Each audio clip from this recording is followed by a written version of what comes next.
decision on the Tush Push will finally have a resolution. Thank goodness. Thank the Lord. Hallelujah. Joshy, are you as sick of this as I am? Couldn't be more sick of it. Maximum sickness. You're done with the Tush Push discourse? I'm so done with it.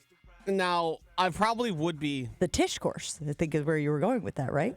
I probably would care less if the Packers weren't and Mark Murphy weren't the NFL's useful idiot in this case and pushing the narrative of what Roger Goodell and his NFL and their health and safety protocols would like. But the Packers being constantly tied to this is like, sure, Matt LaFleur and Goody kind of went out there and did their part of the deal. I don't think they truly care. They want to play football. They want to build a good football team. It's Mark Murphy doing what Roger Goodell wants, but the Packers are being dragged through the middle of it like they're the ones who care the most. Well, and to the point where last week on Sportsman, when they were going through after the NFL schedule came out last Thursday, top 5 games you should be paying attention to, Eagles, Packers was on there because, the Eagles are going to be pissed off because the Packers want to ban the Tush Push. Yeah, because, when you're blocking Kenny Clark is actually the one who had the proposal. He went to Murphy, and right. Murphy's the one, that's not how any of this works. Did you see that the last time they voted on this thing, it was 16-16? And again, it was an informal, unofficial is the word. Unofficial, informal, there we go. Hey, we're going to get there. Unofficial vote, and it was 16-16. So now the latest, as we creep closer towards, hopefully, this resolution is that the Eagles have been out there making calls. The Eagles are campaigning to say, let us keep the Tush Push. What do you imagine, Gabe, those calls are consisting of? That's the crazy part to me. Who are you calling? It's the owners that are. So if Sirianni's calling up, Sean McDermott also still runs it. But if he's calling up Vrabel out in New England, hey, Mike, we should be able to keep this. Oh, yeah? Why? What can you offer me because Vrabel doesn't make the decision. Now Vrabel has to accept whatever explanation Sirianni gives him, try to run it up the flagpole all the way to Robert Kraft at the top of the organization. The owners are the ones that are voting on this. So the fact that they're trying to whip up the votes to try to make sure that this thing stays in, them and the Bills are really the only 2 teams that run this with any sort of consistency. And by the way, their head coach in the Bills has come out against the Tush Push. I wish that Chewy was here this morning so I could ask him this question because I don't think we have unearthed this yet. If you are a player on the field, does it bother you that they run the Tush Push? I know Chewy has been consistent in his thoughts on it, but does it bother you? Is it one of those things where you're like, does your pride get in the way of your position? What I mean by that is, are you okay as a player on the field that some executive, some front office is going to step in and go, no, we don't want to do that anymore. We don't want the league to do that anymore. We're taking it off. Does it depend on your success rate against it? What are the things that come into play when you are deciding as a player whether or not you are pro Tush Push or anti Tush Push? I'm guessing most of them are pretty indifferent. And just whatever the rule is. That was my guess as well. Yeah, they're just, okay, that's the rule. Okay, cool. We'll play by that rule this year. That's my guess for most of these guys. Look, this reeks of desperation by the Eagles, probably because they know what everybody else knows. When the commissioner comes out against something, they're going to find a way to get it done. Whether it's through this vote, whether it's, a point of emphasis this year, because how many times have we seen that? Where the league doesn't change a rule, but they have a point of emphasis somewhere. So they could find some rule in the rule book. Point of emphasis now basically means you can't do that. The league is going to find a way to no longer have the Tush Push, which shouldn't matter if you're the Eagles, because every Eagles fan I've ever seen try to defend it on social media says that, Jalen Hurts can squat a Ford F-150. So if he's that strong, what do you need to push him for? Just run the regular quarterback sneak and everybody will move on with their days. I was trying to make my way through the proposal, the Green Bay proposal. It's a lot. It's too long, didn't read is how I felt about it. But then I was like, come on, Jen. Edited it. And... Yeah. Research. Well, because it's hard to read some of the words that are stricken out because I know Pelissero and Ian Rappaport were tweeting out the updated versions with the strike through of the things that teams were getting rid of as part of their proposals. So I do think I found a simplified version of it, and I will go ahead and give you the things. No offensive player may, and there are 4 of them. 1, pull a runner in any direction at any time.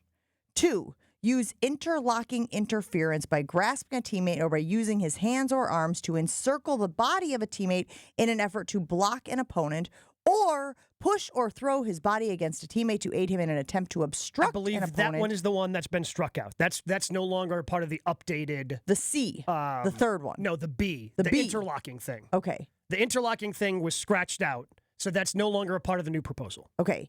Immediately at the snap, push or throw his body against a teammate who is lined up directly behind the snapper and received the snap to aid him in an attempt to gain yardage. And is it all because this is too rugby?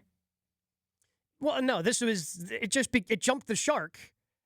Because this has been around even before Sirianni was around. Like, the Eagles did this, not to the frequency. Doug Peterson actually is Correct. the one who is credited with starting it. Correct, but they didn't do it to the frequency that they have the last handful of years because, well, Jalen Hurts is a tank of a human being, right? It's not a coincidence that the two teams that do this the most have tanks at quarterback in the Eagles and the Bills. Yeah, if Cam Newton would have thought of this, they would have ran it a billion times too. 100%. Right.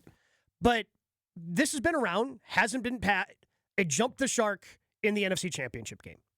When the Washington Commanders were trying to stop it. Yep, and jumping offside, and then the second that the official, was it 𝘾𝙀𝙀𝙀, jumped on the microphone and said, hey, knock this off, or we're going to award a touchdown. That's when I think everyone collectively went, okay, this has gone too far. We need to get rid of it. And completely fairly, because we were all mostly unaware that was a rule as well. We had no idea. We were like, whoa, what are you talking about? You can't just award touchdowns. What is this, field day? What are we, on the playground?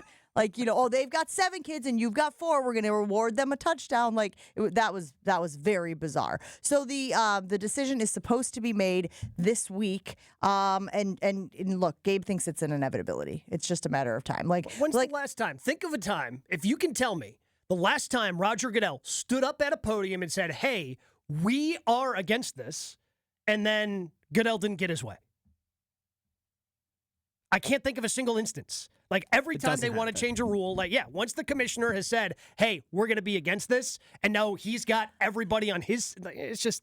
But what I hate about it, and if I'm being honest, I really couldn't care less one way or another whether it exists or it doesn't exist. It really doesn't benefit the Packers all that much. If it did, I think I might feel more strongly about it. I would understand where Philadelphia Eagles fans come down on it, which is to say, just because we're good at something doesn't mean the league should be able to ban it.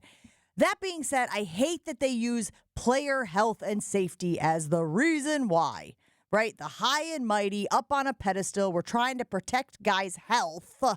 Meanwhile, behind closed doors, we all know that they're adding another game. Behind closed doors, we know that they are hoping to expand the season. Behind closed doors, we're hearing, ooh, NFL Europe, anybody? Right? And none of those things have the players' benefit. And none of those things have the players' well-being in mind. Those are all to grow the game and to do what, Joshy? Make more what, Joshy?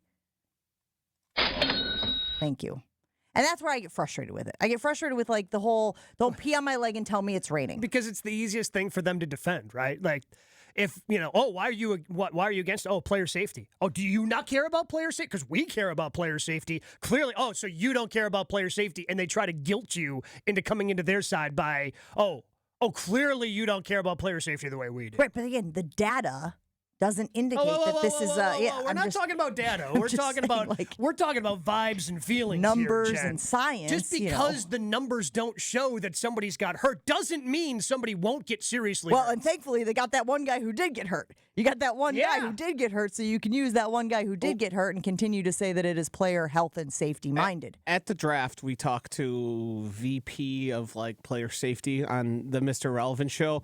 And he basically said, well, we don't have the evidence to prove it. We believe that through enough samples, this would prove out to be an unsafe play, which is hard to really determine what that actually means.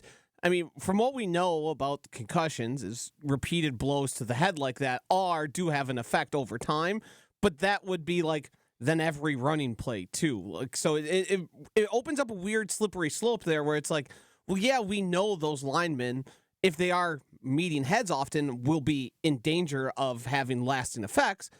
But does this one play affect it more than, say, just a run to the right tackle? I don't know. Josh, you're asking too many questions. Again, it's vibes. I didn't this ask is based him on those vibes. questions. He was a nice guy. He was from Wisconsin. He met us with smiles and answered, not. Can you imagine though, Joshy going all you can't handle the truth on the guy, the guy, he's this nice guy from Wisconsin. He's player health and VP safety, of player and all of a health sudden and safety. Joshy Goodell's gets right-hand man. out of his chair. He's like up in his face, and he's like, "Tell the truth." Did you order the code red? That wasn't. I was in good vibes. I was just happy to be there. It was the draft. It was a good time. He had important people looking around. You bring important people to watch your interview. I'm already on What my does an heels. important person look like? Suit? That's it? Those are your Suit, standards? Slicked hair, and then just staring at you guys as you do an interview. That's what it's a little intimidating. So that makes you nervous. All that has to happen to make you a little squeamish is to have a dude with slicked back hair and a suit. Yeah, you guys wouldn't be intimidated if there was someone just standing in the corner in a suit watching you. Wait, the whole hold day? on. I think we should get everybody's standard on what when you see somebody, what they have to have for you to be like, ooh, that's an important person. Suit is one element of it. I will say the little thing in the ear. Oh, jeez, The little, that's terrifying. little thing in the ear. And was you calling in an airstrike on me? What's going on here? Little wire running behind Take the out ear, the wine bar at the Attention down Trio. the collar of the suit. Yeah. Ooh, Josh is gonna pee his pants. He's asking the concussion question. Fire, fire, fire. How do we feel about a briefcase? Briefcase, yes. Briefcase, no. I feel briefcase is out of, who walks around with a briefcase anymore? It's don't not know. 1960. I wear sweatshirts and ball caps to work every day. I am not the right person to ask this question to. Briefcase makes me think, I don't know why, it's like schlubby old business guy who is kind of just hanging on to something for too long. And for all I know, he's got tiddlywinks in that thing. What if he's handcuffed to the briefcase? Oh, now I'm interested. Yeah, Now I'm intrigued. Like, that's the only way a briefcase can at any point make me wonder if it's important. Combine blackout sunglasses Yes. with the suit. Yep, black and the little thing over the ear. But now we're Secret Service. Yeah, now we're... Wow. Some of those guys like to make themselves look like that. That's on true. purpose. Like we It's have a design. security for ESPN, but those guys are mostly wearing like ESPN security polos, Yeah. and so they're very like they announce themselves, if you will. When I was covering Special Olympics, and Vance's wife was there with their young son, they had a lot of security when we were over. Where was I? Italy this time? You were tell in me. the Italian Alps. Thank you. Yeah. Thank you for that. It's hard for me to keep track, honestly. I just know that I was far away from home. All right, the Tush Push is supposed to be banned this week. They are voting on the Tush Push. Gabe thinks it's an inevitability that it will be banned because Roger Goodell wants it banned. And I think, Joshy, what bothered you the most was that the Packers were sort of the patsies here, right? The Packers were sort of all right, we'll propose it because you can't propose it, Commissioner of the Right. NFL. We'll take one on the chin for you. Yeah, it feels like it was an old school payola. Hey, you guys got the draft coming to town. Guess what we want done? Remember when we gave you the NFL draft, and we got a lot of criticism for it. We scratch your back, you scratch our back. How about you propose to ban the Tush Push? Deal? It seemed. I mean, Gabe's like, that's pretty simple. exactly how it went down. Seems like it. yeah. I mean, all this stuff that happens with the NFL is very much you do this for me, I do that for you. It's like very much a one-for-one Transactional. Right. We reciprocate, and I mean. That's how a lot of business deals work, too. I do this, you do this, now we both have our deal made. And is this going to continue in the ed policy I have no idea. world? I have no idea. That's going to be the interesting part Right. because this might be the first time where Murphy has officially proposed something, but he has definitely stepped in front of microphones before and floated ideas. Because a lot of times the NFL likes to float ideas publicly, see how they're received before they do anything officially. And it seems like Murphy's been that guy before. So I don't know. So presumably Goodell and Murphy have a really good relationship. I have no idea what's going to happen when ed policy wanders in.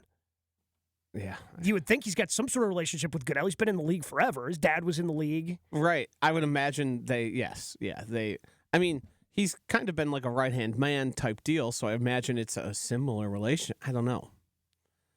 I just hope this goes away for a while.